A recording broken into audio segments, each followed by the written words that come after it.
അപ്പോൾ ഇതാ ചീര കട്ട്ലേറ്റ് ഉണ്ടാക്കാനായിട്ട് പൊട്ടറ്റോ നന്നായിട്ട് കഴുകി ഒന്ന് മുറിച്ചെടുത്തിട്ടുണ്ട്. ഇതിൻ്റെ ഉള്ളൊക്കെ ഒന്ന് നന്നായിട്ട് വേവാനായിട്ടൊന്ന് മുറിച്ചെടുത്തിട്ടുണ്ട്.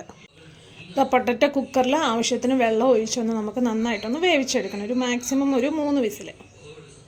അപ്പോൾ ഇതാ ചീര കട്ട്ലേറ്റിന് വേണ്ടിയിട്ടുള്ള ചീര നന്നായിട്ട് അരിഞ്ഞെടുത്തിട്ടുണ്ട്. ഇനി ഇതിന് ആവശ്യമായിട്ട് കുറച്ച് സവോള,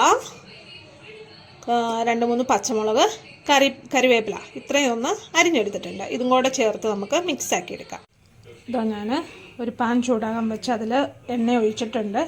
എണ്ണ ചൂടാകുമ്പോൾ കടുക് ഇട്ട് കൊടുക്കാം. കടുക് വേണമെന്ന് നിർബന്ധമില്ല. ഇത് ഞാനൊരു ഒറ്റയടിക്ക് ഉച്ചയ്ക്കത്തേനുള്ള തോരനും കൂടെ റെഡിയാക്കുവാണ്. അത് തേങ്ങ ഇടുന്നതിന് മുമ്പ് കുറച്ച് ചീര ഞാൻ കട്ട്ലേറ്റിന് വേണ്ടിയിട്ട് ഇതിൽ നിന്ന് എടുത്ത് മാറ്റും. അപ്പോൾ 2 കാര്യങ്ങൾ ഒരേ സമയത്ത് തന്നെ നടക്കും.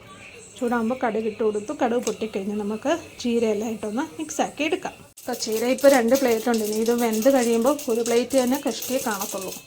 എന്തായാലും നമുക്ക് കടുക് പൊട്ടിയിട്ടുണ്ട്. നമുക്ക് അതിലോട്ട് ഇട്ട് കൊടുത്ത് മിക്സാക്കി എടുക്കാം.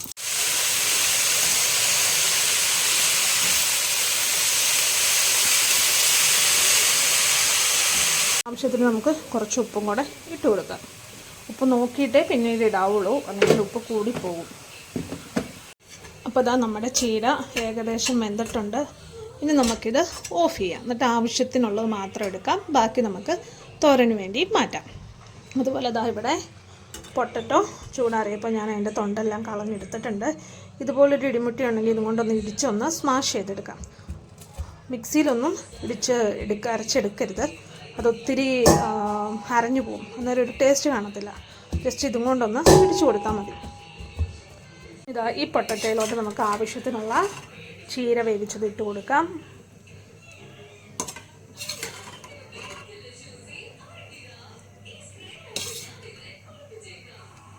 ഇനി ഇതിലോട്ട് ആവശ്യത്തിനുള്ള പൊടികൾ ഐറ്റംസ് ഇട്ട് കൊടുക്കാം.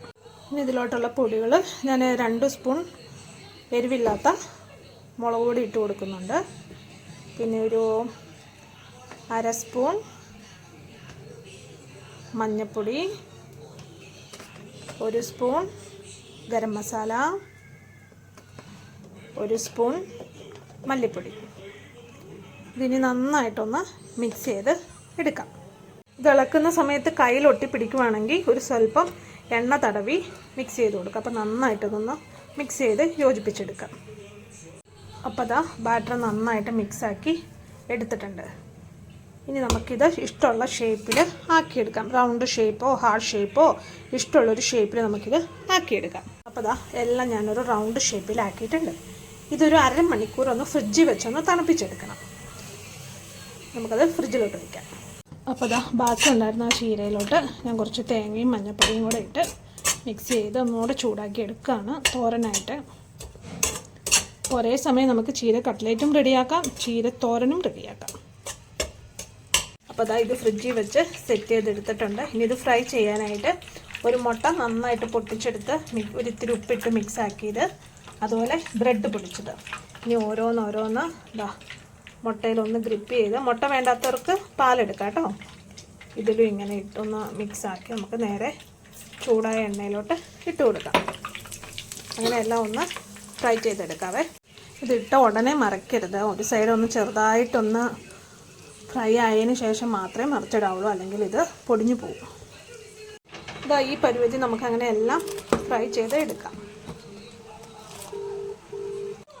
അപ്പോൾ നമ്മുടെ കട്ട്ലേറ്റ് റെഡി ആയിട്ടുണ്ട്. എല്ലാവരും ട്രൈ ചെയ്ത് നോക്കണം കേട്ടോ.